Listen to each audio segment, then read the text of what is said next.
भवन में महामना पंडित मदन मोहन मालवीय की संकलित रचनाओं के विमोचन कार्यक्रम में शिरकत कर रहे हैं। सीधा प्रसारण आप देख रहे हैं विज्ञान भवन से। आयोजित इस कार्यक्रम में प्रधानमंत्री जी आपसे विनम्र अनुरोध है कि कृपया महामना जी की प्रतिमा पर पुष्पांजलि अर्पित कर इस कार्यक्रम की औपचारिक तौर से शुरुआत करें। प्रधानमंत्री जी।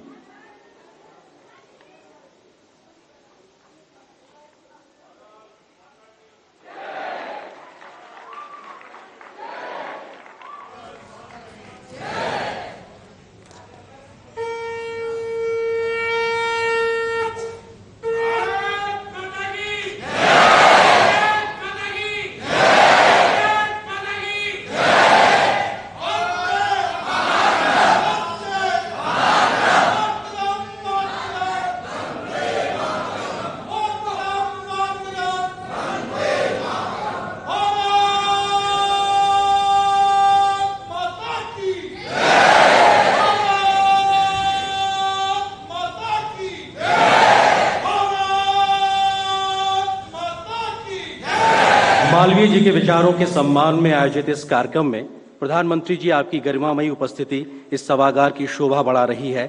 हम सभी आपका इस सभागार में स्वागत करते हैं, अभिनंदन करते हैं, वंदन करते हैं। पंडित मदन मोहन मालवीय संपूर्ण वाङ्मय के लोकार्पण के मौके पर आयोजित इस कार्यक्रम में प्रधानमंत्री श्री नरेंद्र मोदी जी के साथ मंच पर विशिष्ट अतिथि भी मौजूद हैं। हमारे साथ जो अतिथि मौजूद हैं उनका परिचय आपसे कराते हैं। श्री अनुराग सिंह ठाकुर जी, माननीय सूचना एवं प्रसारण और युवा कार्यक्रम एवं खेल मंत्री, जोरदार तरीके से स्वागत।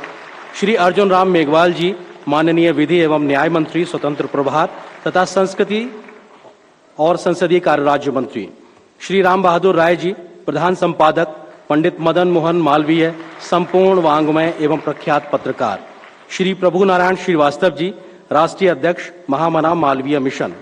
श्री हरिशंकर सिंह जी, राष्ट्रीय कार्यकारी अध्यक्ष, महामना मालवीय मिशन एवं राष्ट्रीय समन्वयक, वाङ्मय परियोजना। डॉक्टर वेद प्रकाश सिंह जी, राष्ट्रीय महामंत्री, महामना मालवीय मिशन। आप सभी अतिथियों का बहुत बहुत स्वागत है, अभिनंदन है। इसके अतिरिक्त इस सभागार में मौजूद विशिष्ट अतिथियों एवं अन्य सम्मानित अतिथियों का भी हम बहुत बहुत स्वागत करते हैं। महामना मालवीय जी के कीर्ति स्तंभ काशी हिंदू विश्वविद्यालय के बारे में मालवीय जी की भावनाओं को व्यक्त करने के लिए शांति स्वरूप भटनागर जी ने एक गीत की रचना की थी। अब कुल गीत के शुरू होने से पहले मैं सभी लोगों से निवेदन करता हूं, कृपया अपने अपने स्थान पर खड़े हो जाएं और हम सब लोग कुल गीत का हिस्सा बनेंगे। कुल गीत। मधुर मनोहर अतीव सुंदर ये सर्व विद्या की राजधानी राजधानी। मधुर मनोहर अतीव सुंदर ये सर्व विद्या की राजधानी राजधानी। ये तीनों लोगों से न्यारी था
गीत की इस प्रस्तुति के बाद अब हम अपने अतिथियों का सम्मान की कड़ी को आगे बढ़ाते हैं और अब मैं महामना मालवीय मिशन के राष्ट्रीय कार्यकारी अध्यक्ष श्री हरिशंकर सिंह जी से निवेदन करता हूं कि कृपया वो प्रधानमंत्री जी का स्वागत करें।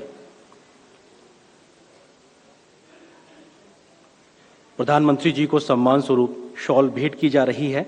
साथ ही साथ प्रतीक चिन्ह भी प्रधानमंत्री जी को सम्मान स्वरूप दिया जाएगा। ये सम्मान हम सबकी तरफ से इस बेहद पावन मौके पर प्रधानमंत्री जी के लिए जोरदार तालियां।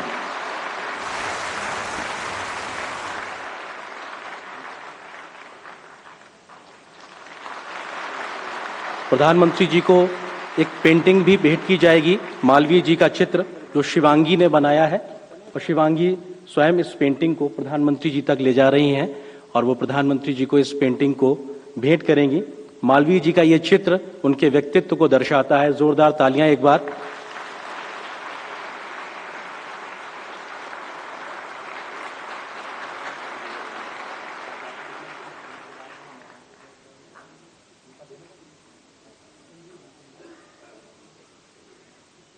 बहुत बहुत धन्यवाद शिवांगी। और अब मैं महामना मालवीय मिशन के राष्ट्रीय महामंत्री डॉक्टर वेद प्रकाश सिंह जी को आमंत्रित करता हूं कि कृपया वो आएं और माननीय सूचना एवं प्रसारण मंत्री श्री अनुराग सिंह ठाकुर जी को सम्मानित करें। वेद प्रकाश सिंह जी।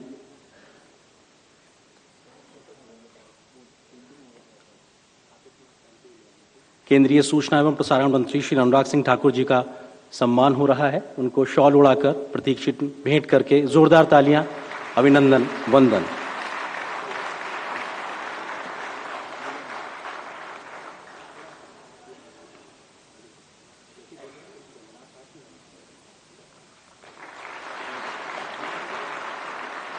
और अब मैं संस्था के सदस्य श्री संजीव कुमार जी से निवेदन करता हूं, कृपया वो आएं और विधि एवं न्याय मंत्री श्री अर्जुन राम मेघवाल जी का स्वागत करें, अभिनंदन करें।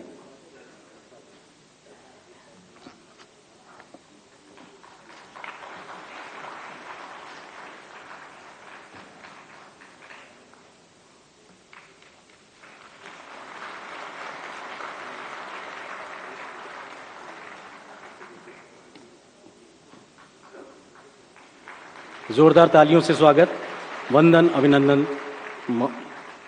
और अब मैं संस्था के राष्ट्रीय कोषाध्यक्ष श्री दिनकर कुमार सिंह जी से निवेदन करता हूं कि वो संपूर्ण मालवीय वांग्मय के प्रधान संपादक श्री राम बहादुर राय जी का स्वागत करें।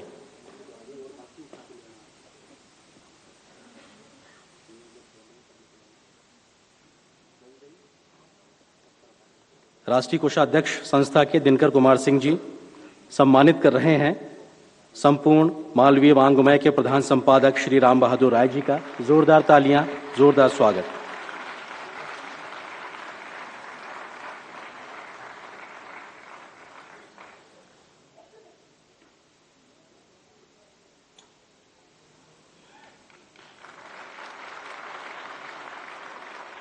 बहुत बहुत धन्यवाद, बहुत बहुत आभार। संपूर्ण मालवीय वांग्मय को साकार रूप देने वाली संस्था महामना मालवीय मिशन के राष्ट्रीय अध्यक्ष श्री प्रभु नारायण श्रीवास्तव जी को अब मैं आमंत्रित करता हूं कि कृपया वो आएं और स्वागत संबोधन दें। श्री प्रभु नारायण श्रीवास्तव जी।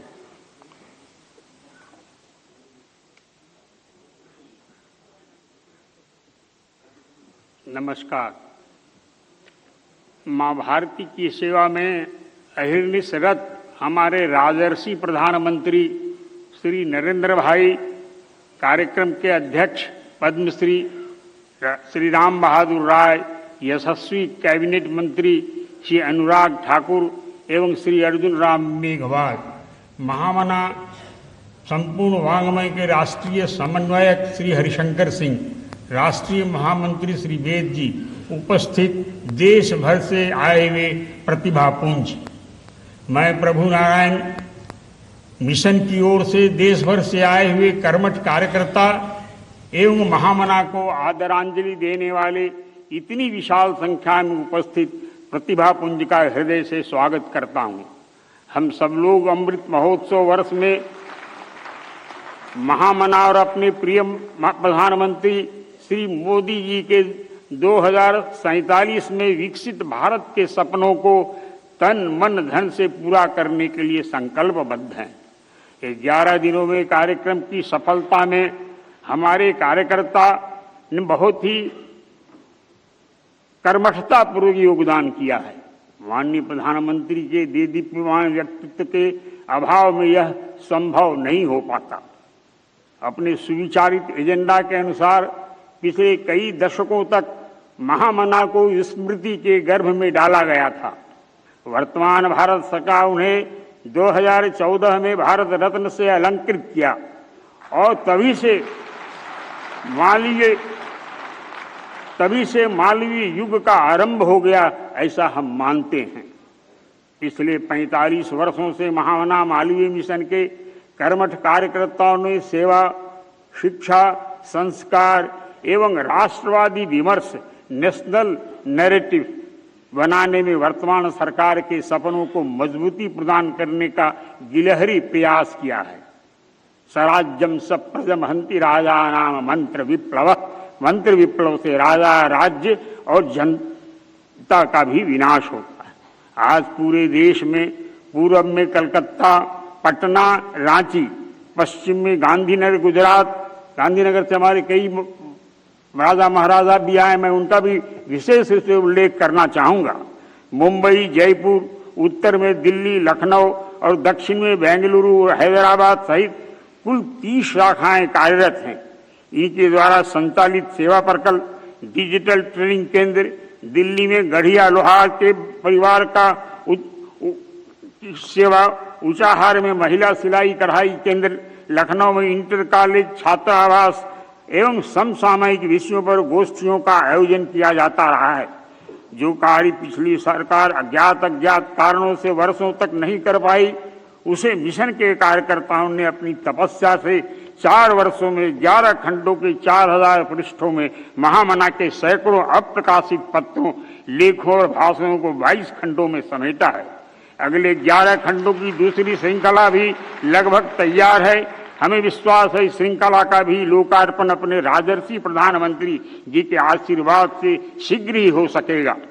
पूजनीय गुरु जी से प्राप्त आशीर्वाद से माननीय अशोक सिंघल, माननीय भावराव, माननीय भिड़े जी, डॉक्टर शंकर तत्वादी, माननीय वेद प्रकाश गोयल, माननीय पन्नालाल जायसवाल, माननीय तुपकड़ी जी और हमारे जैसे सैकड़ों कार्यकर्ताओं की समर्पित शक्ति से बिना किसी सरकारी सहायता के मालवीय जी का यह रथ पिछले 45 वर्षों से अनवरत चल रहा है।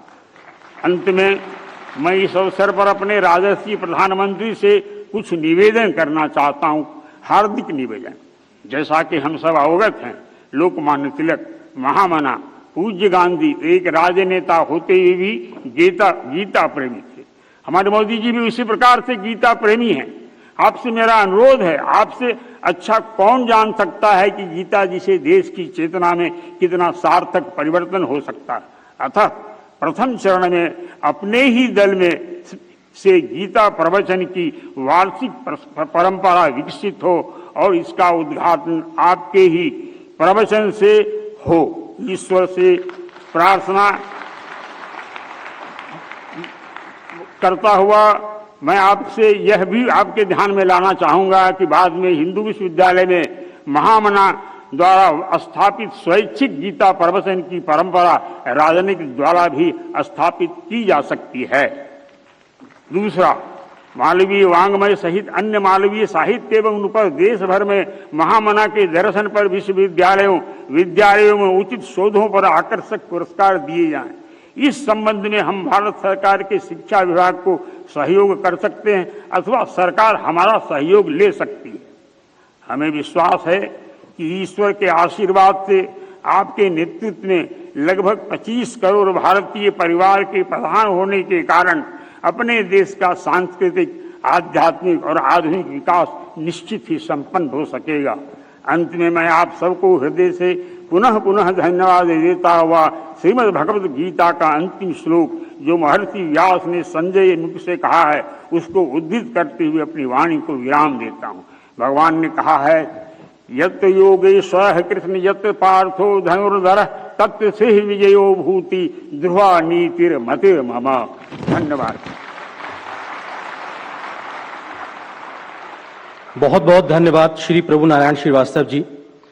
संपूर्ण मालवीय वांग्मय की पहली श्रृंखला से परिचित कराने के लिए अब मैं आमंत्रित करता हूं संपूर्ण मालवीय वांग्मय के प्रधान संपादक श्री राम बहादुर राय जी को कि कृपया वो आएं और हम सभी को इस संकलन से परिचित कराएं। श्री राम बहादुर राय जी।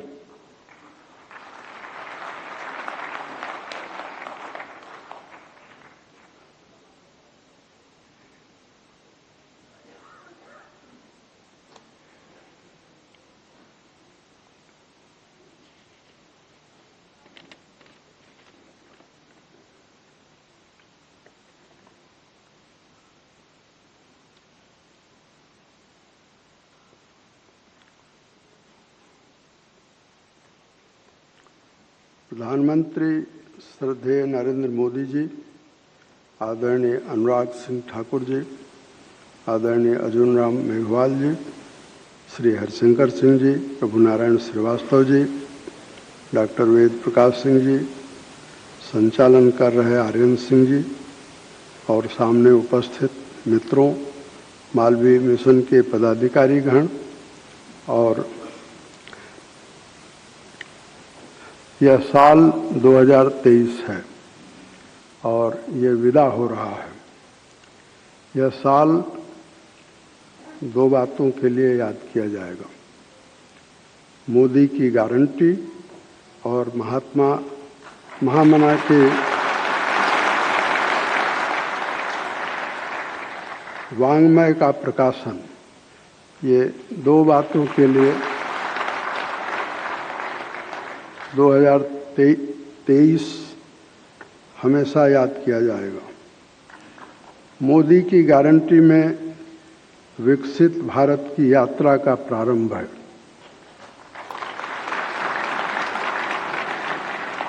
और महामना वांग्मय में उसका शब्द चित्र है। ये दोनों बातें एक दूसरे से जुड़ी हुई हैं। आज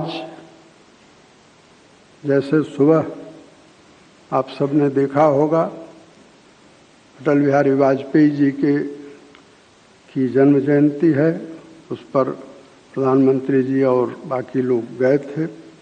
उसी तरह से आज पंडित मदन मोहन मालवीय जी का 162वां जन्मदिन है और ऐसे अवसर पर महामना मालवीय मिशन की खोजी टीम ने, मेहनती टीम ने और समर्पित एक टीम ने वांग्मय को अपने खून और पसीने से बनाया है।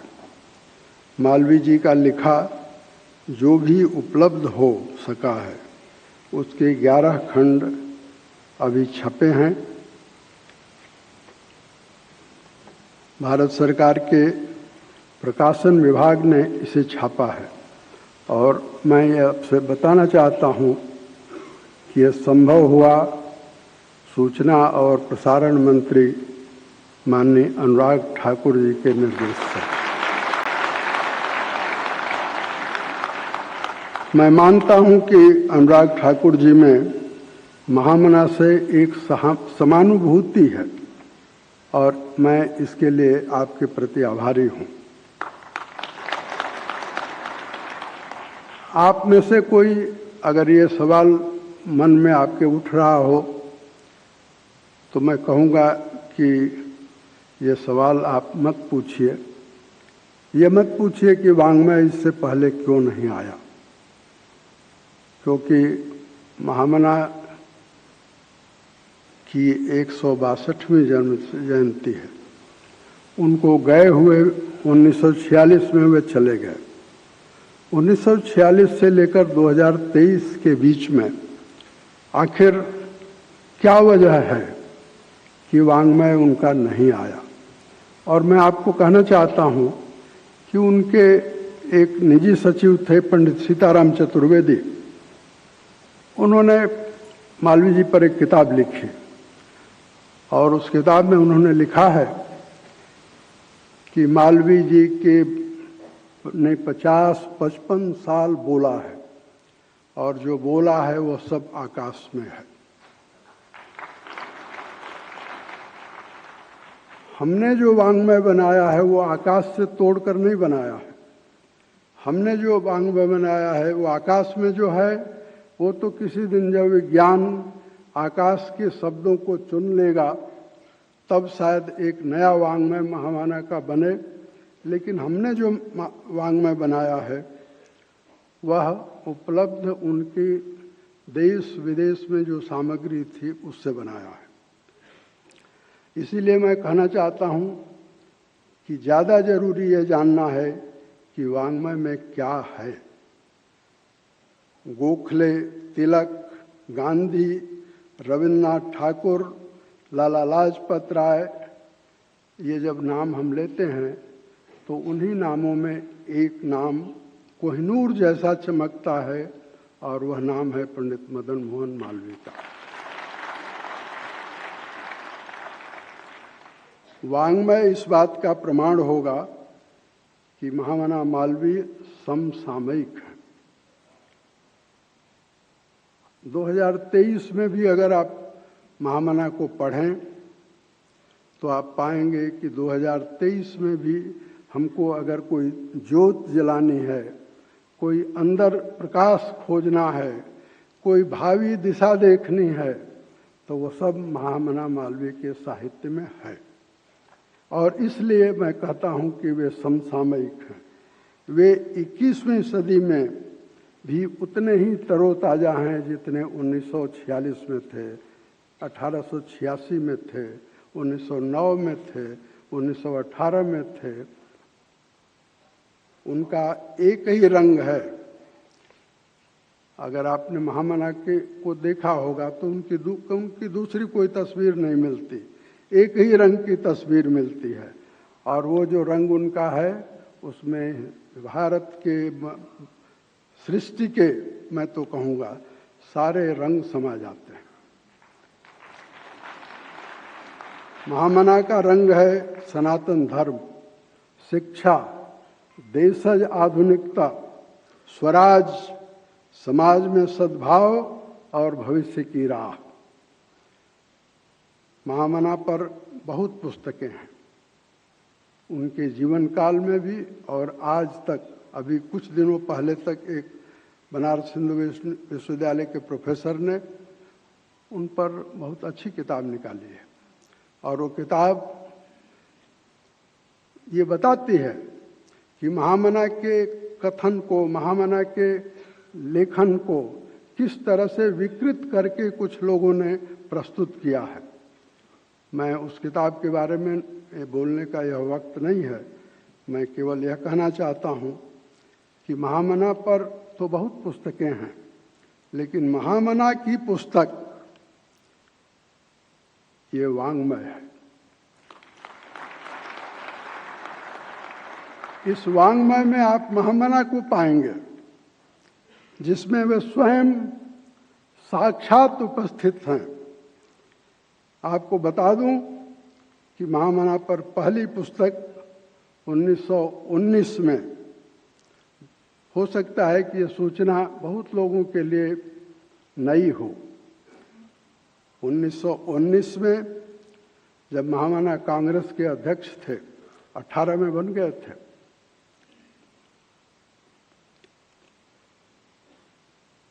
तो उन पर जो पहली पुस्तक आई जबलपुर से छपी थी, मौलाना अबुल आला मौदूदी ने प्रकाशित की थी।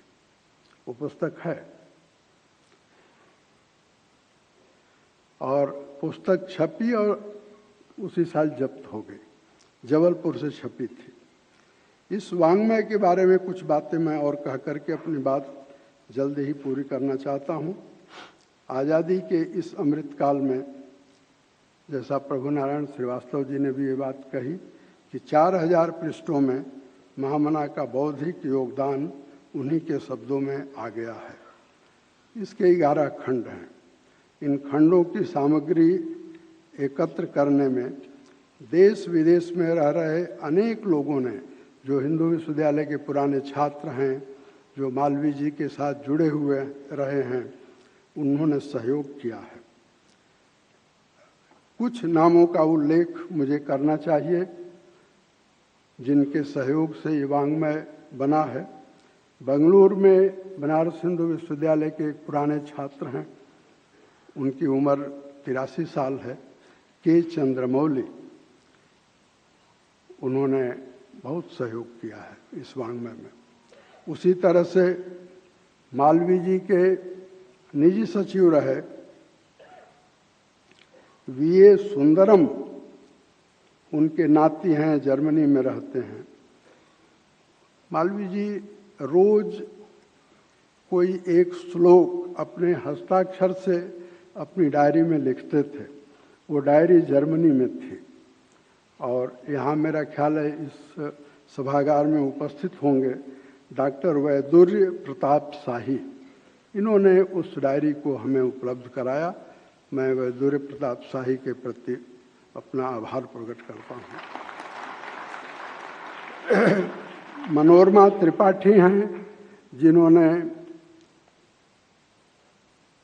मालवीय जी के 200 से ज़्यादा पत्रों को अंग्रेजी में अनुवाद करके और उपलब्ध कराया। हरिशंकर सिंह जो मंच पर अभी मौजूद हैं, हम लोगों के पुराने साथी हैं काशी हिंदू विश्वविद्यालय के, हालांकि ये लोहा लक्कड़ वाले हैं यानी इंजीनियर हैं, लेकिन मालवीय जी के प्रति निष्ठा है और इनके संयोजन में ये कार्य हुआ है। गुंजन अग्रवाल वह व्यक्ति है, वह युवा है जिसमें असीम क्षमता है शोध की। गुंजन अग्रवाल ने इस असंभव काम को संभव करने में रात दिन खपाया है। मैं गुंजन अग्रवाल का भी आभारी हूँ। भाषण, वाङ्मय में मालवीय जी के भाषण हैं, लेख हैं, संपादकीय हैं, पत्र हैं, उन मुकदमों के पूरे विवरण हैं जो मुकदमे मालवीय जी ने लड़े। मैं एक मुकदमे, चौरी चौरा के मुकदमे का जिक्र नहीं करूंगा। मुझे उम्मीद है कि प्रधानमंत्री जी स्वयं उस मुकदमे का जिक्र करेंगे। इस वाङ्मय में दस्तावेज हैं, प्राइवेट पेपर्स हैं मालवीय जी के, और इस तरह से ये सारे खंड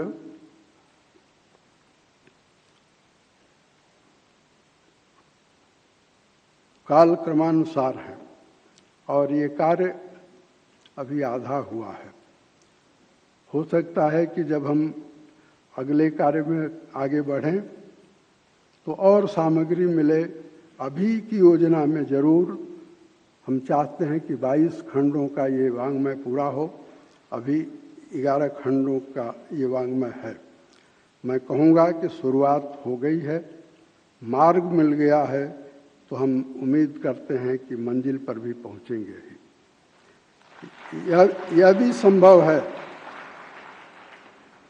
आप सबका आशीर्वाद रहा तो बहुत संभव है कि हम महामना का एक विश्वकोश तैयार करेंगे। अंत में मैं कहना चाहूँगा कि स्वाधीनता आंदोलन के संपूर्णता में, अगर किसी को स्वाधीनता आंदोलन को संपूर्णता में समझना है तो महामना के वाङ्मय से उसे मदद मिलेगी। स्वराज और उसके सपने को अगर समझना है तो महामना के वाङ्मय से उसे समझ में आएगा कि स्वराज का सपना क्या था। और खुद महामना ने स्वराज के बारे में बहुत लिखा है। वाङ्मय का महत्व इसी रूप में ऐतिहासिक है और भविष्य दृष्टि के लिए आवश्यक है। मैं यह कहकर अपनी बात पूरी करता हूँ और मैं ये कहूँगा कि महामना जब आप पढ़ेंगे वाङ्मय को तो आप पाएंगे कि महामना में आर पार देखने की अपार क्षमता थी और उस महामना के चरणों में मैं प्रणाम करके अपनी बात पूरी कर रहा हूँ।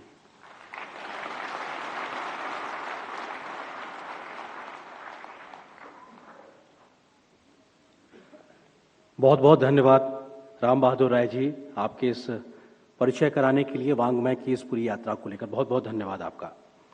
संपूर्ण मालवीय वाङ्मय का संकलन महामना मालवीय मिशन ने किया है तथा भारत सरकार के सूचना एवं प्रसारण मंत्रालय के प्रकाशन विभाग ने इसे प्रकाशित किया है। आइए इस संकलन के बारे में देखते हैं एक छोटी सी वीडियो फिल्म।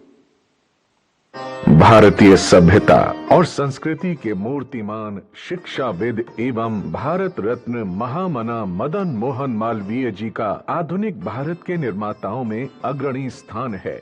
महामना के जन्मदिन के पावन अवसर पर भारत के यशस्वी प्रधानमंत्री नरेंद्र मोदी जी द्वारा पंडित मदन मोहन मालवीय संपूर्ण वाङ्मय का आज लोकार्पण किया जा रहा है। इस वाङ्मय की पहली श्रृंखला के 11 खंडों में कुल 4000 पृष्ठों में मालवीय जी के पत्रों, लेखों और भाषणों का संकलन किया गया है। महामना द्वारा सन 1907 में शुरू किए गए साप्ताहिक अभ्युदय के संपादकीय अंग्रेजी कानूनों की आलोचना विषयक लेख, इंपीरियल लेजिस्लेटिव काउंसिल में उनके भाषण, काशी हिंदू विश्वविद्यालय की स्थापना के लिए किए गए श्रम एवं प्रयास तथा सन 1916 में उसकी स्थापना तक किए गए पत्राचार इत्यादि और सन 1923 से 1925 के मध्य उनके द्वारा लिखी गई डायरी के पन्ने यथावत इसमें शामिल हैं। आइए इस अद्वितीय अवसर के भागीदार बने।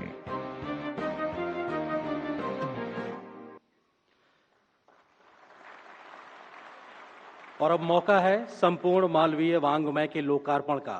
इस कड़ी में हम माननीय प्रधानमंत्री श्री नरेंद्र मोदी जी से विनम्र अनुरोध करते हैं कि वो संपूर्ण मालवीय वाङ्मय का लोकार्पण करने की कृपा करें।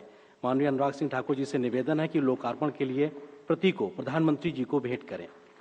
मंच पर उपस्थित सभी विशिष्ट अतिथियों से भी अनुरोध है कि वो भी प्रधानमंत्री जी के साथ इस लोकार्पण का हिस्सा बने।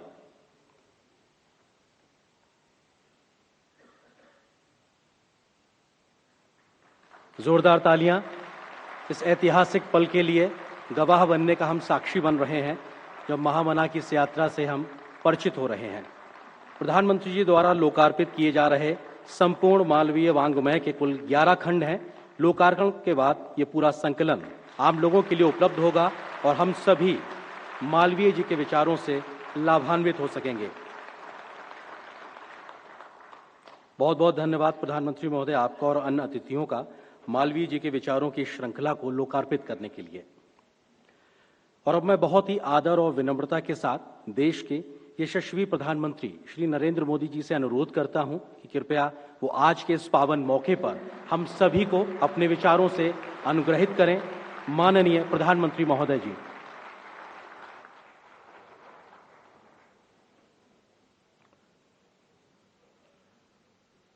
मंत्रिमंडल के मेरे सहयोगी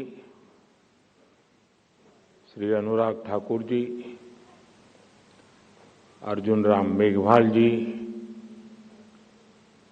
महामना संपूर्ण वाङ्मय के प्रधान संपादक, मेरे बहुत पुराने मित्र राम बहादुर राय जी, महामना मालवीय मिशन के अध्यक्ष प्रभु नारायण श्रीवास्तव जी, मंच पर विराजमान सभी वरिष्ठ साथी, देवी और सज्जनों,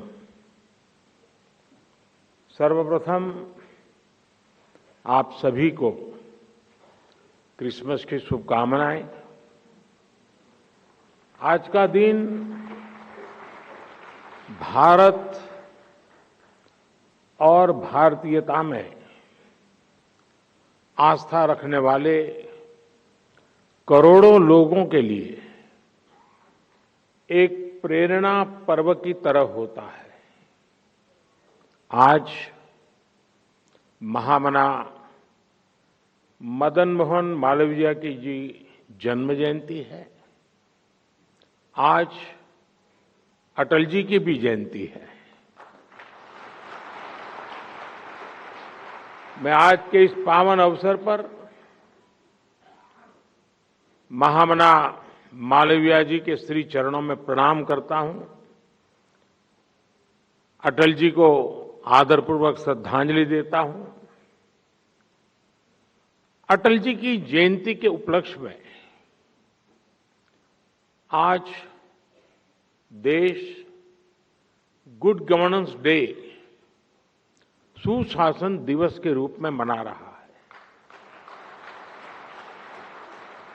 मैं समस्त देशवासियों को सुशासन दिवस की भी बधाई देता हूं।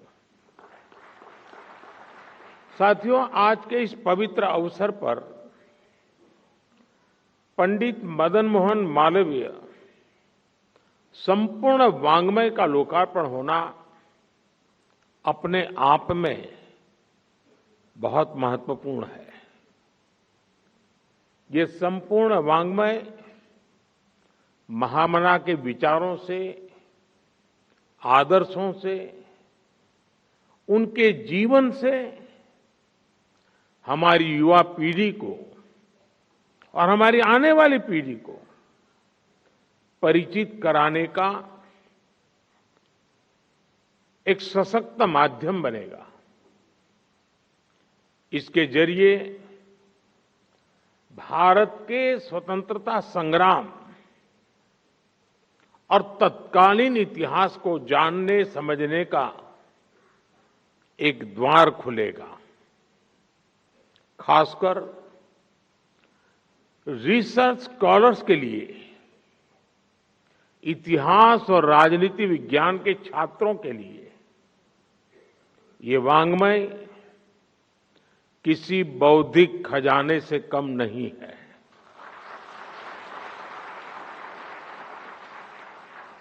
बीएचयू की स्थापना से जुड़े प्रसंग, कांग्रेस के शीर्ष नेतृत्व के साथ उनका संवाद, अंग्रेजी हुकूमत के प्रति उनका सख्त रवैया, भारत की प्राचीन विरासत का मान, इन पुस्तकों में क्या कुछ नहीं है। सबसे महत्वपूर्ण बात कि इनमें से एक वॉल्यूम, जिसका राम बहादुर राय जी ने उल्लेख किया, महामना की निजी डायरी से जुड़ा है। महामना की डायरी समाज, राष्ट्र और अध्यात्म जैसे सभी आयामों में भारतीय जनमानस का पथ प्रदर्शित कर सकती है।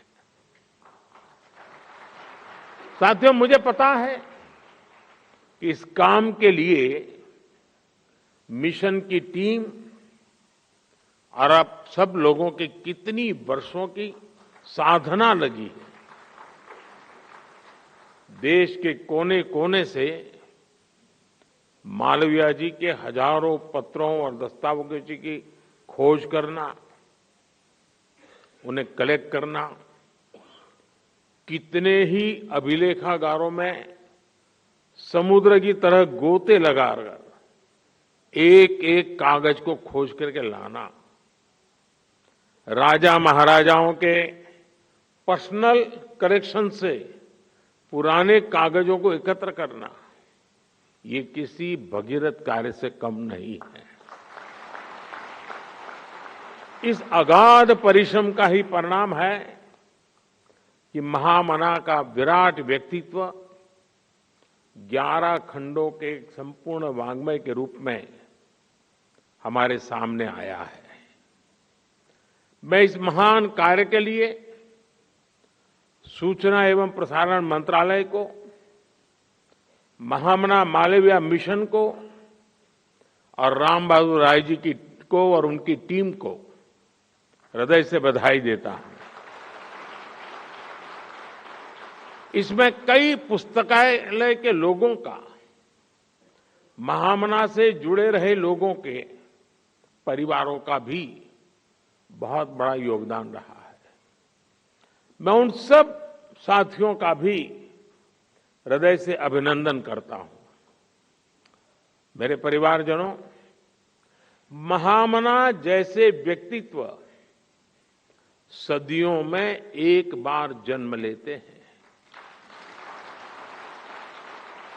और आने वाली कई सदियों तक हर पल, हर समय उनसे प्रभावित होते हैं। भारत की कितनी ही पीढ़ियों पर महामना जी का ऋण है। वो शिक्षा और योग्यता में उस समय के बड़े से बड़े विद्वानों की बराबरी करते थे।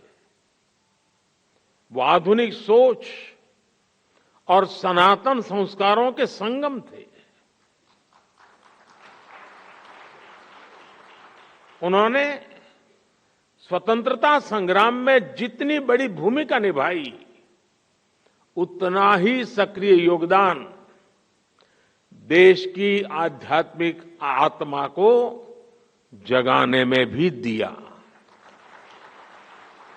उनकी एक दृष्टि अगर वर्तमान की चुनौतियों पर थी, तो दूसरी दृष्टि भविष्य निर्माण में लगी थी। महामना जिस भूमिका में रहे, उन्होंने नेशन फर्स्ट, राष्ट्र प्रथम के संकल्प को सर्वोपरि रखा।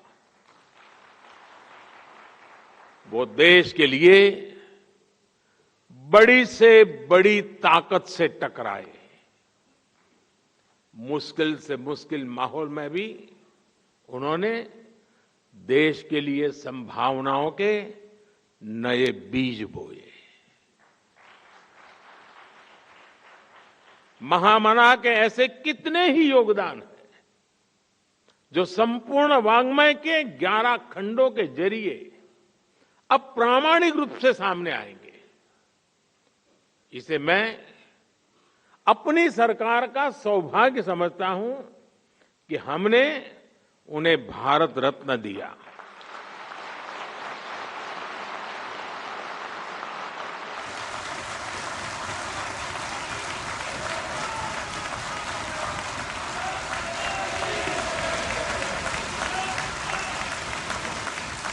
और मेरे लिए तो महामना जी एक और वजह से बहुत खास है। उनकी तरह मुझे भी ईश्वर ने काशी की सेवा का मौका दिया है।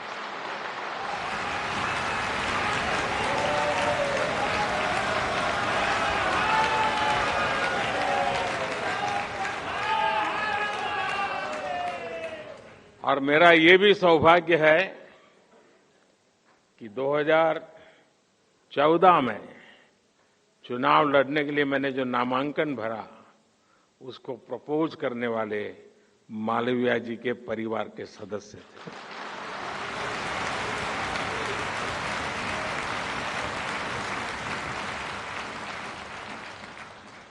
महामना की काशी के प्रति अगाध आस्था थी।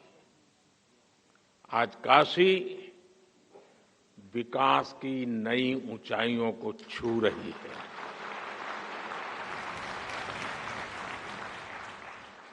अपनी विरासत के गौरव को पुनर्स्थापित कर रही है। मेरे परिवारजनों, आजादी के अमृत काल में देश गुलामी की मानसिकता से मुक्ति पाकर अपनी विरासत पर गर्व करते हुए आगे बढ़ रहा है।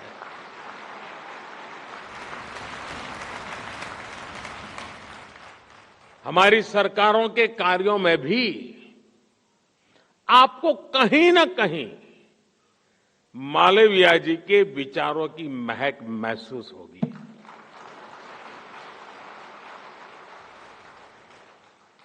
मालवीय जी ने हमें एक ऐसे राष्ट्र का विजन दिया था जिसके आधुनिक शरीर में उसकी प्राचीन आत्मा सुरक्षित रहे, संरक्षित रहे। जब अंग्रेजों के विरोध में देश में शिक्षा के बायकॉट की बात उठी, तो मालवीय जी उस विचार के खिलाफ खड़े हुए। वो उस विचार के खिलाफ थे। उन्होंने कहा कि शिक्षा के बायकॉट की जगह हमें भारतीय मूल्यों में रची स्वतंत्र शिक्षा व्यवस्था तैयार करने की दिशा में जाना चाहिए। और मजा देखिए, इसका जिम्मा भी उन्होंने खुद ही उठाया और देश को बनारस हिंदू विश्वविद्यालय के रूप में एक गौरवशाली संस्थान दिया। उन्होंने ऑक्सफोर्ड और कैम्ब्रिज जैसे संस्थानों में पढ़ रहे युवाओं को बीएचयू में आने के लिए प्रोत्साहित किया।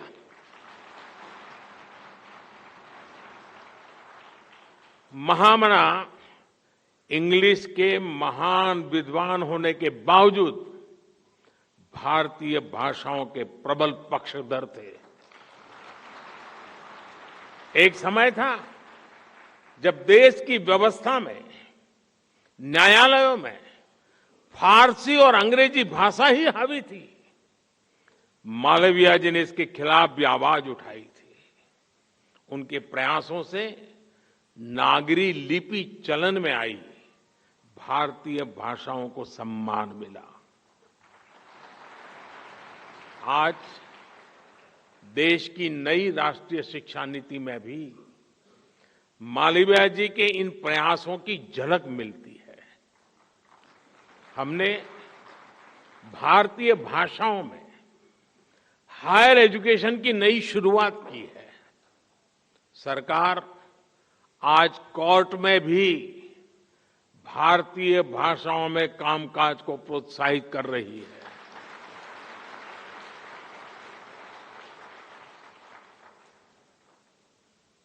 दुख इस बात का है,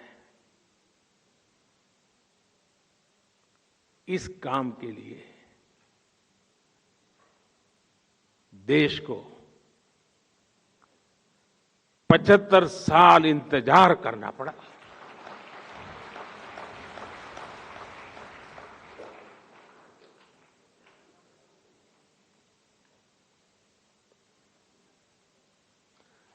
साथियों,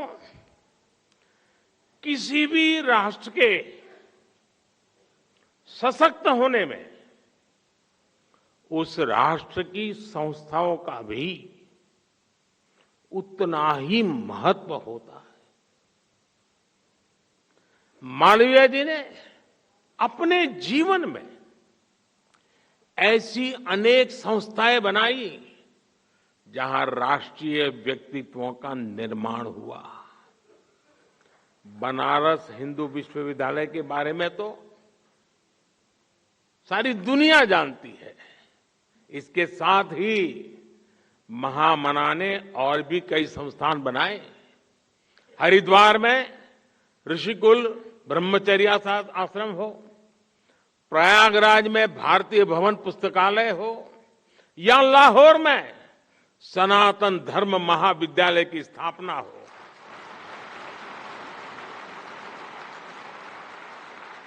मालवीय जी ने राष्ट्र निर्माण की अनेक संस्थाओं को देश को समर्पित किया।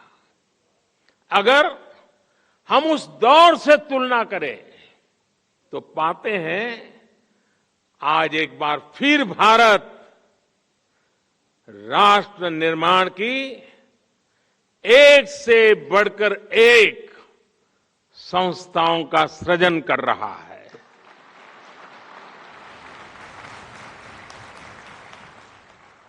सहकारिता की शक्ति से देश के विकास को गति देने के लिए अलग सहकारिता मंत्रालय बनाया गया है।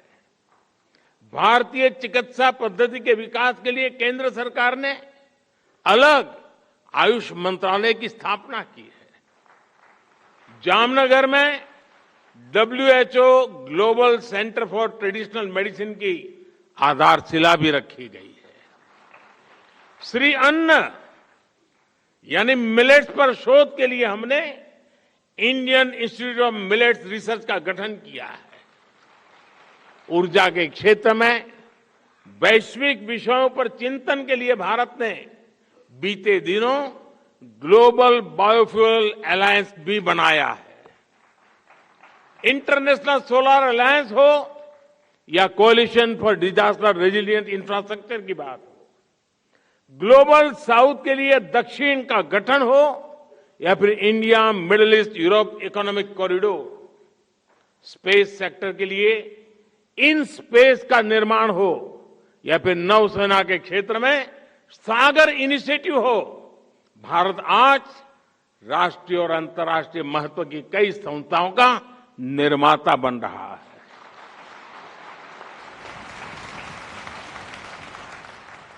ये संस्थाएं 21वीं सदी के भारत ही नहीं बल्कि 21वीं सदी के विश्व को नई दिशा देने का काम करेगी।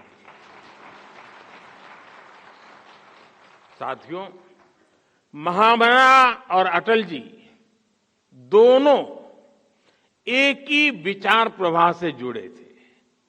महामना के लिए अटल जी ने कहा था, जब कोई व्यक्ति सरकारी मदद के बिना कुछ करने के लिए निकलेगा तो महामना का व्यक्तित्व, उनका कृतित्व एक दीप शिखा की तरह उसका मार्ग आलोकित करेगा।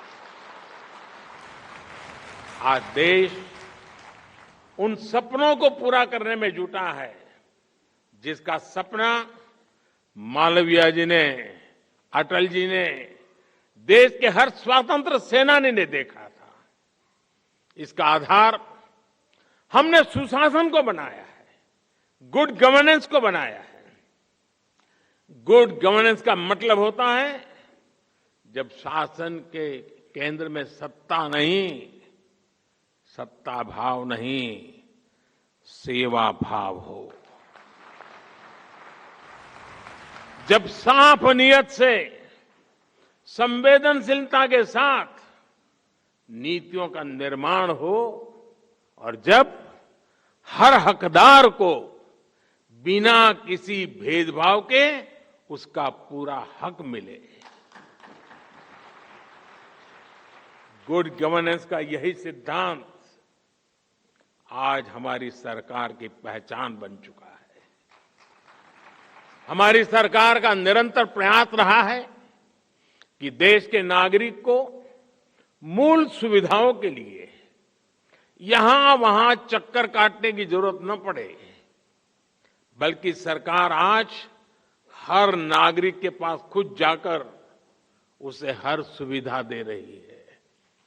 और अब तो हमारी कोशिश है कि ऐसी हर सुविधा का सैचुरेशन हो, 100% इंप्लीमेंट करें। इसके लिए देश भर में विकसित भारत संकल्प यात्रा चलाई जा रही है। आपने भी देखा होगा, मोदी की गारंटी वाली गाड़ी देश के गांवों और शहरों तक पहुंच रही है। लाभार्थियों को मौके पर ही अनेक योजनाओं का लाभ मिल रहा है। मैं आपको एक उदाहरण देता हूं। आज केंद्र सरकार हर गरीब को 5 लाख रुपए तक के मुफ्त इलाज के लिए आयुष्मान कार्ड देती है। बीते वर्षों में करोड़ों गरीबों को ये कार्ड दिए गए हैं, लेकिन बावजूद इसके कई क्षेत्रों में जागरूकता की कमी की वजह से गरीबों को ये आयुष्मान कार्ड पहुंच नहीं पाए थे। अब मोदी की गारंटी वाली गाड़ी ने सिर्फ 40 दिन के भीतर देश में 1 करोड़ से अधिक नए आयुष्मान कार्ड बनाए हैं, उनको खोजा है, उनको दिया है। कोई भी छूटे नहीं, कोई भी पीछे रहे नहीं। सबका साथ हो, सबका विकास हो, यही तो सुशासन है, यही तो गुड गवर्नेंस है। साथियों, सुशासन का एक और पहलू है ईमानदारी और पारदर्शिता। हमारे देश में एक धारणा बन गई थी कि बड़े बड़े घोटालों और घपलों के बिना सरकारें चल ही नहीं सकती। 2014 से पहले हम लाखों करोड़ों के घोटालों की चर्चाएं सुनते थे, लेकिन हमारी सरकार ने, उसके सुशासन ने आशंकाओं से भरी उन अवधारणाओं को भी तोड़ दिया है। आज लाखों करोड़ रुपए की गरीब कल्याण की योजनाओं की चर्चा होती है। गरीबों को मुफ्त राशन की योजना पर हम 4 लाख करोड़ रुपए खर्च कर रहे हैं। गरीबों को पक्के घर देने के लिए भी हमारी सरकार 4 लाख करोड़ रुपए खर्च कर रही है। हर घर तक नल से जल पहुंचाने के लिए भी 3 लाख करोड़ रुपए से ज्यादा खर्च किए जा रहे हैं। ईमानदार टैक्स पेयर की पाई पाई जनहित में, राष्ट्र हित में लगाई जाए, यही तो गुड गवर्नेंस है। और साथियों, जब इस तरह ईमानदारी से काम होता है, नीतियां बनती हैं, तो उसका नतीजा भी मिलता है। इसी गुड गवर्नेंस का नतीजा है कि हमारी सरकार के सिर्फ 5 वर्षों में ही 13.5 करोड़ लोग गरीबी से बाहर निकले हैं। साथियों, संवेदनशीलता के बिना गुड गवर्नेंस की कल्पना नहीं कर सकते। हमारे यहां 110 से अधिक जिले ऐसे थे जिन्हें पिछड़ा मानकर अपने हाल पर छोड़ दिया गया था। कहा जाता था क्योंकि 110 जिले पिछड़े हैं, इसलिए देश भी पिछड़ा रहेगा। जब किसी अफसर को पनिशमेंट पोस्टिंग देनी होती थी तो इन जिलों में भेजा जाता था। मान लिया गया था कि इन 110 जिलों में कुछ नहीं बदल सकता। इस सोच के साथ ना यह जिला कभी आगे बढ़ पाते और ना ही देश विकास कर पाता। इसलिए हमारी सरकार ने 110 जिलों को आकांक्षी जिले, एस्पिरेशनल डिस्ट्रिक्ट की पहचान दी। हमने मिशन मोड पर इन जिलों के विकास पर फोकस किया। आज यही आकांक्षी जिले विकास के अनेक पैरामीटर्स पर दूसरे जिलों से कहीं बेहतर प्रदर्शन कर रहे हैं। इसी स्पिरिट को आगे बढ़ाते हुए आज हम आकांक्षी ब्लॉक्स प्रोग्राम पर काम कर रहे हैं। साथियों, जब सोच और अप्रोच बदलती है तो परिणाम भी मिलते हैं।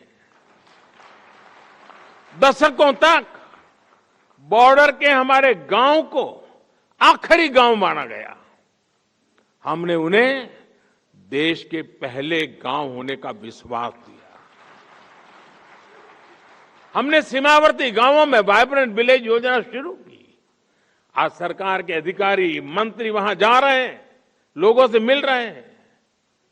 मेरी कैबिनेट के मंत्रियों को मैंने कंपलसरी किया था कि जिसको अब तक आखिरी गांव कहा गया है, जिसको मैं पहला गांव कहता हूं, वहां उनको रात्रि विश्राम करना है। और गए, कोई तो 17 हजार फीट की ऊंचाई पर गए।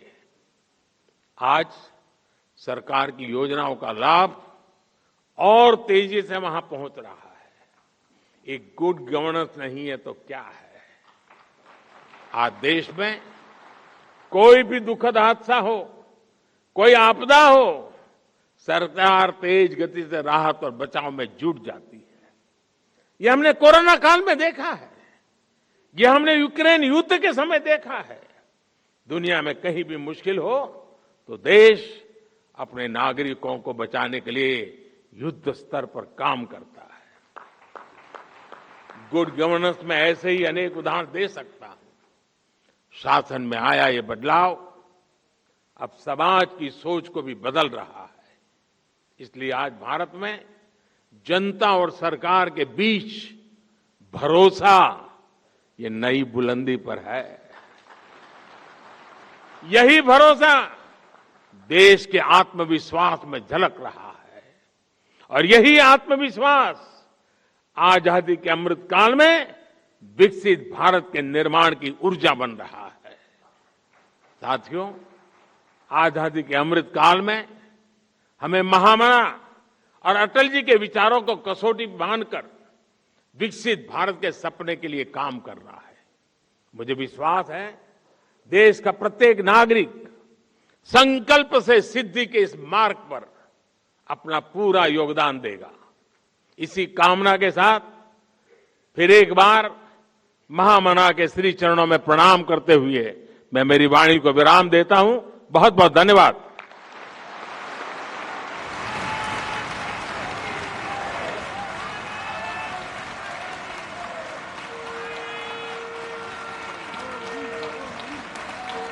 बहुत बहुत धन्यवाद,